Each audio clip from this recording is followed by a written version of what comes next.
Okay, everyone, we're ready to switch to our paranormal topic for tonight. And tonight's topic is just like we're following what it is to be a Christian, we're going to talk about what it is to be a good paranormal investigator. A lot of the traits to be a good paranormal investigator are similar to being a good Christian, except we're going to define it a little more and go into it to a little more detail. What I'd like to start out with is that if we're facing real ghosts or exploring real life unexplained phenomena, a good paranormal investigator needs a blend of personality and skill. This is stuff that you develop over time. But here's some of the key traits that you want to concentrate on as you're working on these skills. You want to be genuinely curious and open to possibilities, but also approach claims with a critical eye, analyze evidence objectively, seeking rational explanations and debunking before jumping to supernatural conclusions. We actually have one call we're working right now that is supposed to be a demonic possession. They're wanting it documented so they can bring the Catholic Church in. And right now we're kind of just sitting on it. And the reason for that is we sent them the intake form and we've asked them to fill that out. The intake form tells us a little bit about what medications they're on, what their medical history is, and some other things, because if we're going to document what's going on and prove that they actually have a demonic possession, whether they're on drugs or not, whether they have medical issues, all have to be ruled out so that we can go to the supernatural level. So till we get there, we have to be genuinely curious and we have to rule these things out. And I keep pointing this out to them.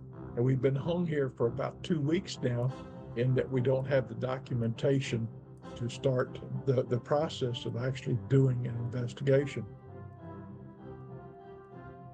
Other traits are that you need to be brave and you need calmness. There are going to be times when you're out there and your nerves need to be steely because there are going to be times when you're challenged. There will be times when you feel a little fear. There are times to be fearful.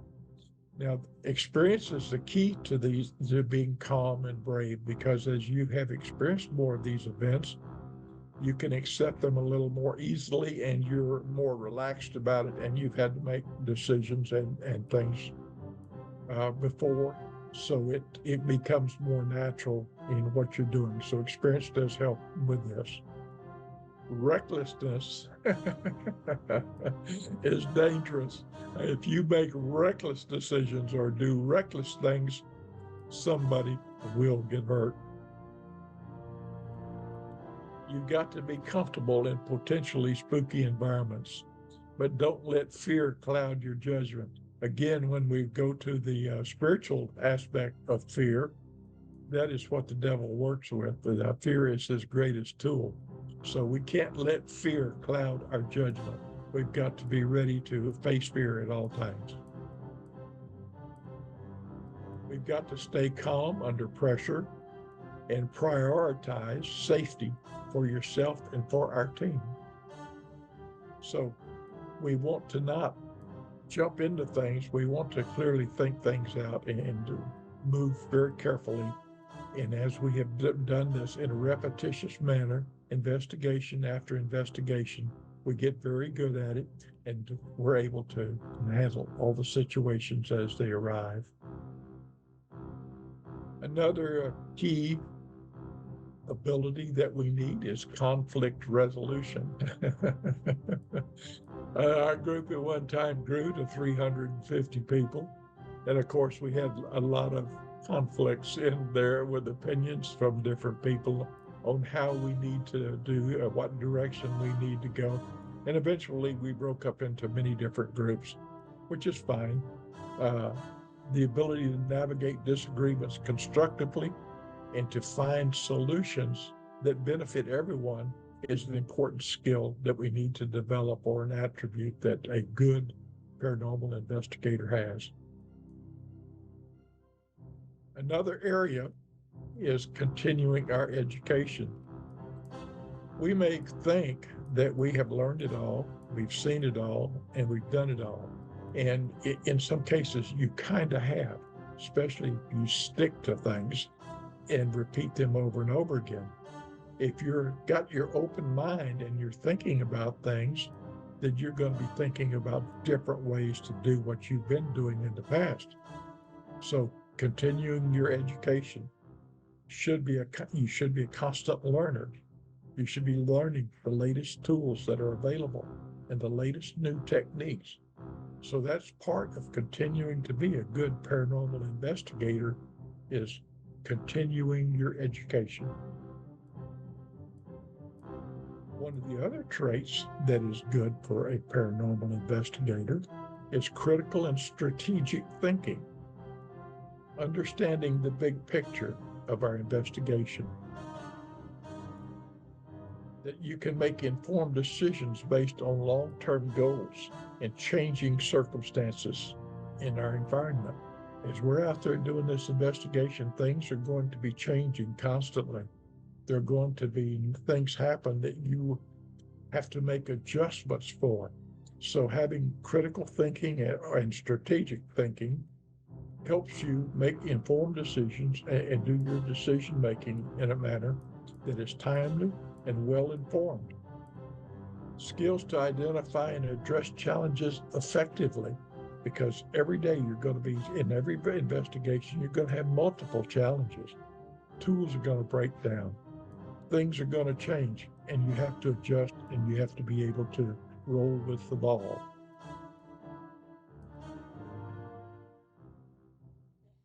Empathy and respect.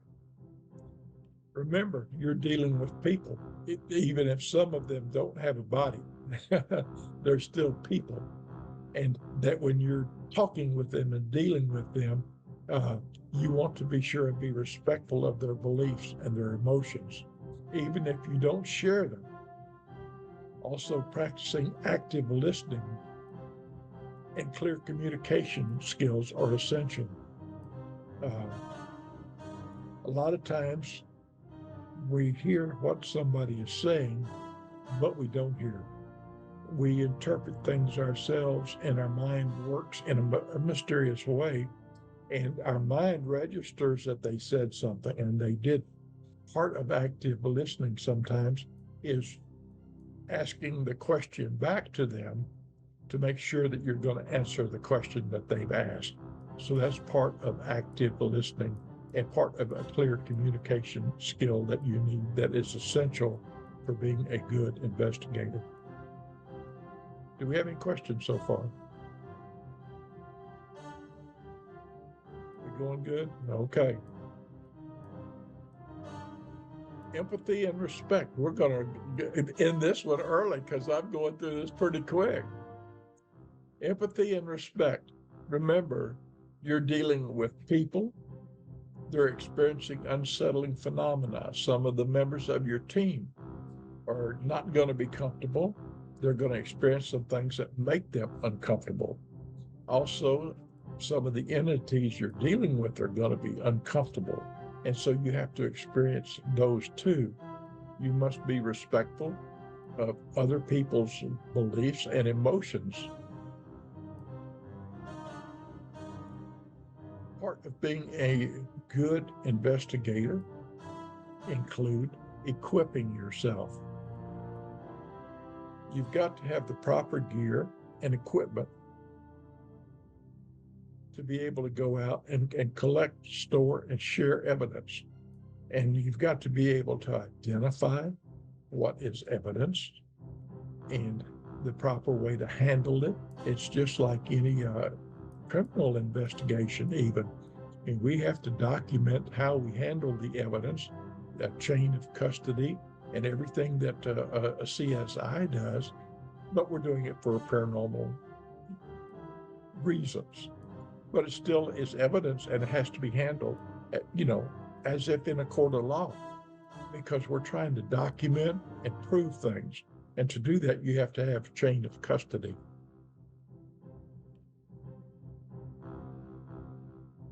Part of being a good investigator is inspiring and motivating people.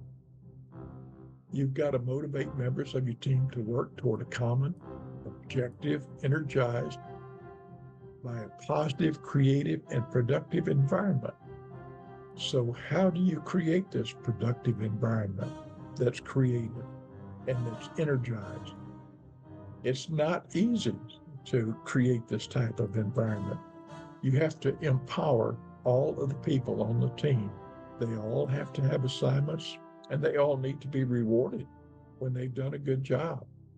Today, Rebecca had gone and she had made contact with this client that we're talking with. The client hadn't talked to us in a couple of days, and Rebecca was able to reestablish contact with her. We're making progress on trying to get this intake form filled out.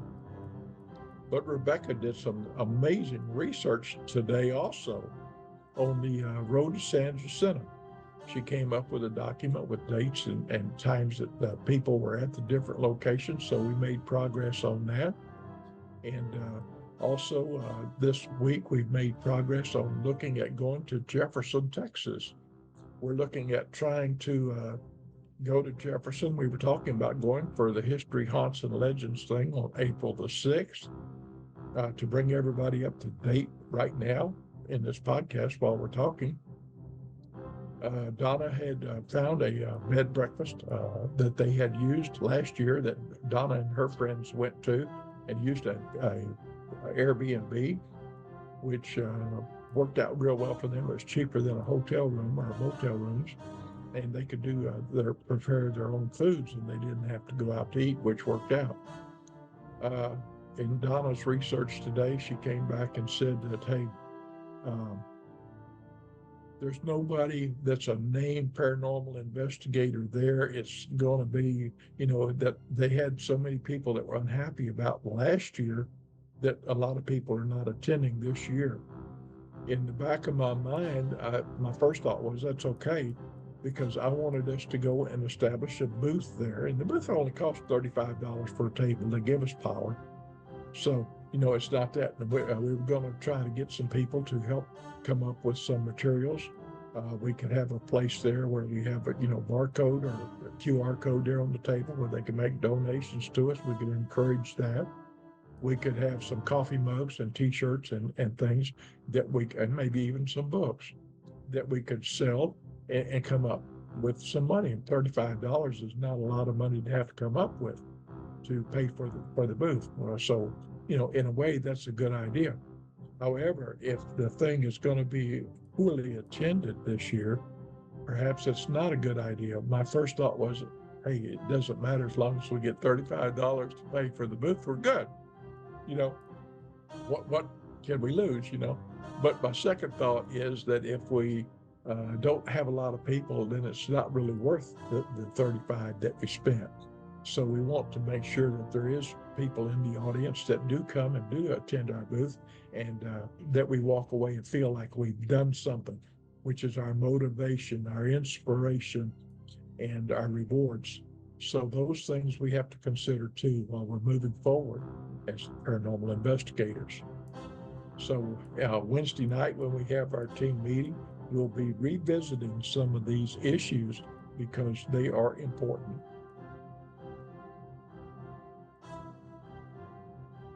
Integrity and ethics. A lot of people don't act very honestly. They're not fair, and they don't earn your trust, and they don't respect everyone. And if they don't do that, then how can you respect them in return? How can you be fair with them in return when they're not fair with you? How can you want to be honest with them when they're not honest with you? Now, if we don't practice good integrity and ethics, eventually it's like faking evidence. A lot of teams do fake evidence to make their videos more enticing to other people, to put more fear factor in it.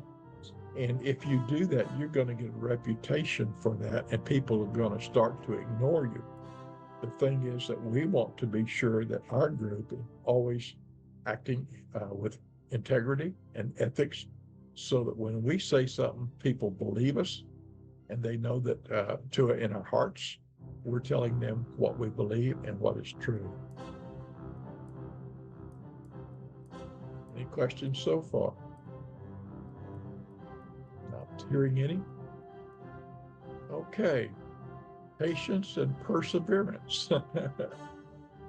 A good paranormal investigator can expect long nights, inconclusive results, and technical difficulties. That means batteries will fail, equipment will break down, and that nothing will happen. Investigations rarely unfold like seen in Hollywood movies, and rarely even like some of the paranormal teams, especially the ones on TV show. You have to be patient, you have to be meticulous and persistent in your data collection and analysis. Some of the evidence that we've got some pretty good evidence in our files, but it's been gathered over the last 17 years, the last 16 years. And actually, when you boil it all down, there's not a lot of it, but what there is very compelling because of the rules that we followed, the procedures we have followed, and some of the statements and stuff we've gathered to support the data that we've collected. Part of collecting all this information, it takes time to do a floor plan and to record all the temperatures around the room and to get all the EMF readings and stuff to be thorough and everything. You have to record the environment, like the tides, solar effects, because you could be having a solar storm. You could be having an eclipse. All these things can affect the outcome of your data. The weather, you could be having a thunderstorm, a lightning storm. You could have a tornado. You could have other events that cause that has to be weighed into your data and logged, because you can't have these events go on and ignore that they happen. It's part of collecting your data, your CSI, documenting what's going on. Where a lot of teams really fall down is in research skills. You have to evaluate the data that you collect, and we've been guilty of that. We haven't evaluated the data carefully or compared it to different locations, compared the weather events to try to see what is similar and stuff. We haven't been as diligent as we could. We could always be better, and as we try to become better, these are areas we need to concentrate on. We need to identify potential biases and research the historical and scientific context of some of the events and places that we are investigating. A strong foundation in psychology, physics, and cultural anthropology can help you debunk common hoaxes and misinterpretations. A lot of the teams don't even try to debunk some of these things or worry about whether that you have your mind is playing tricks on you, or your eyesight, or your hearing for that matter. So these are things you have to consider, and you have to decide whether or not the whole team experienced it. And of course, there are even events recorded where you have mass hysteria or mass people seeing things that didn't happen. So you have to take that into consideration too. All these are part of understanding the scientific context. Let's be safe. Let's try not to get anybody hurt. Nothing would be more tragic than to have somebody seriously hurt or injured on one of these investigations. It should always be on everybody's mind. We're in the dark a lot of times. Sometimes we're in areas that aren't exactly OSHA approved.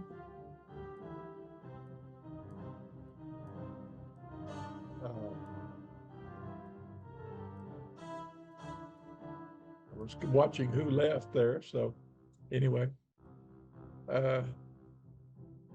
so another thing about the safety of the team is knowing the medical conditions of some of our teammates.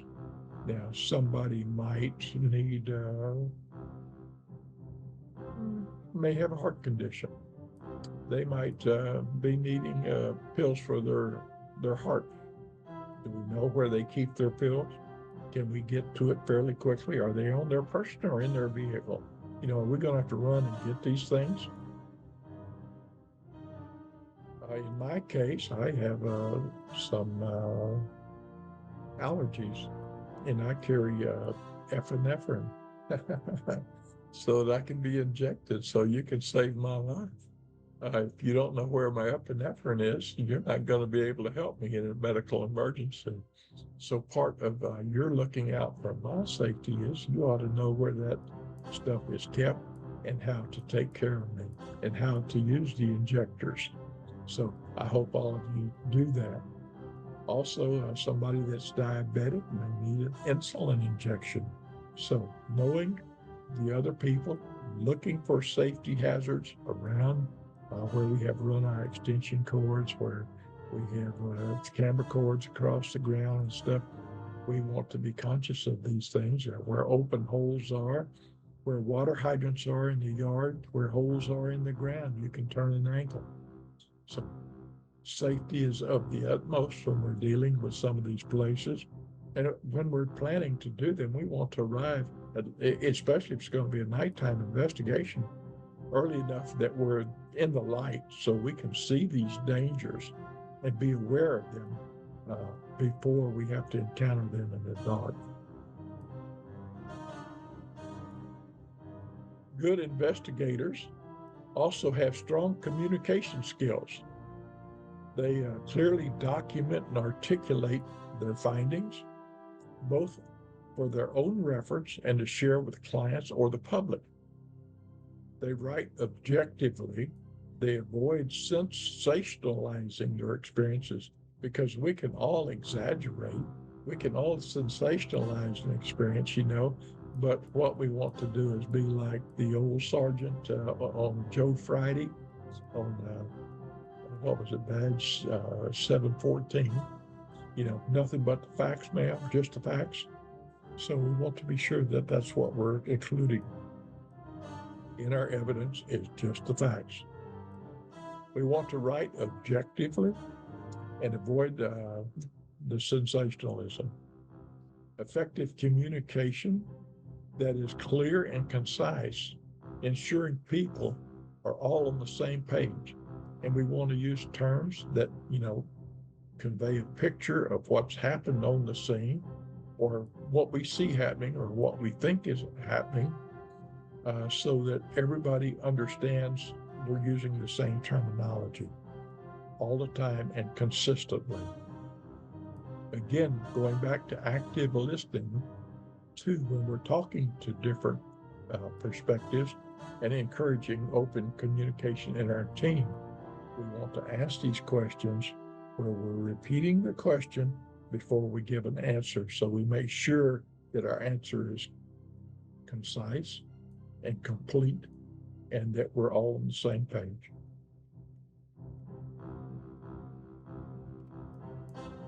Teamwork and collaboration are another skill that a paranormal investigator needs. Paranormal investigators are rarely solo endeavors. A lot of people do go on solo investigations, but let's face it, they can't be as effective as a team. And each member of the team is going to have areas that they are more skilled at, or handle better, or do better than some of the other people. And if we have the best person with that skill, doing that skill, we're going to wind up with the best results for that investigation.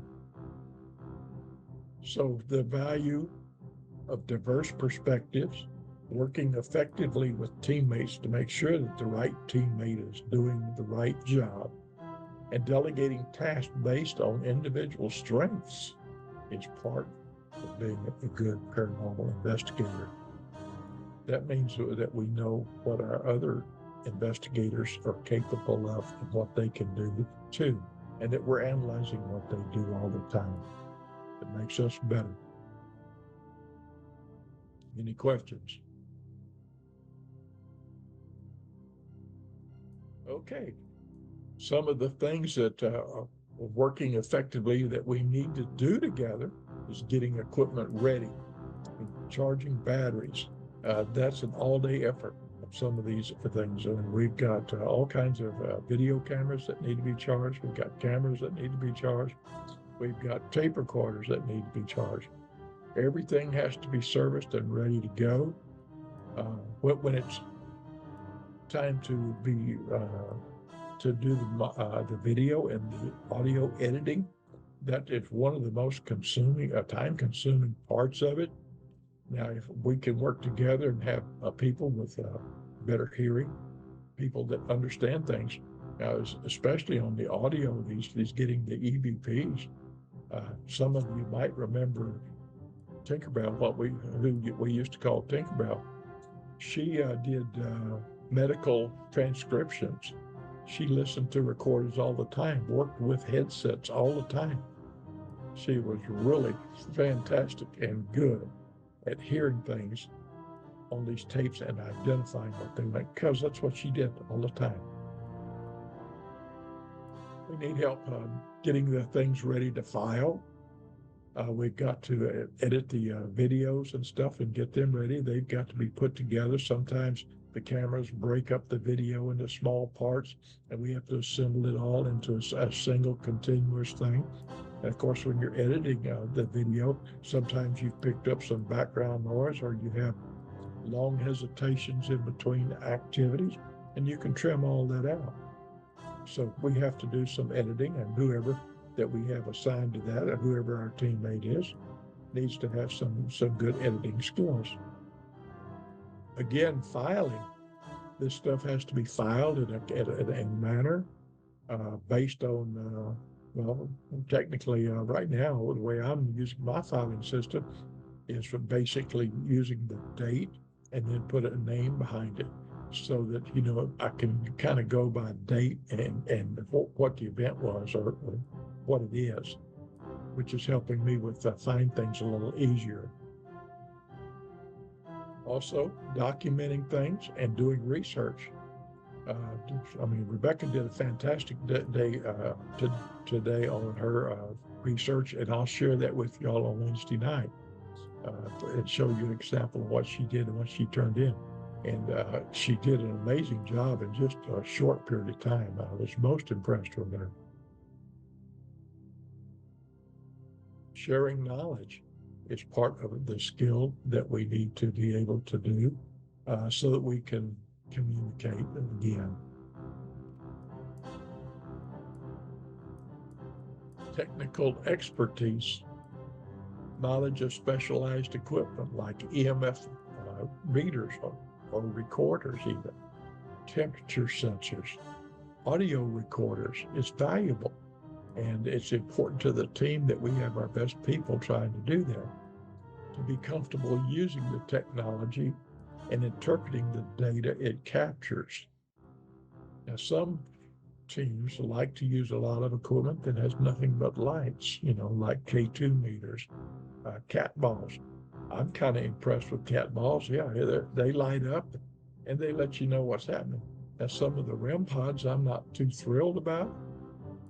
Our millimeters have lights across them so that they act like REM pods, and yet at the same time we can see and record the EMFs that are being done.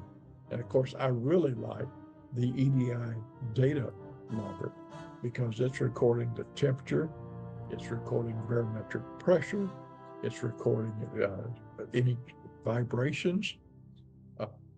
It's recording all these things every second so that you get a reading. And if you've got the video camera on it, you can see all of these things and what caused it all at one time, which is a remarkable tool and a remarkable way to be able to put your investigation together and come up with evidence.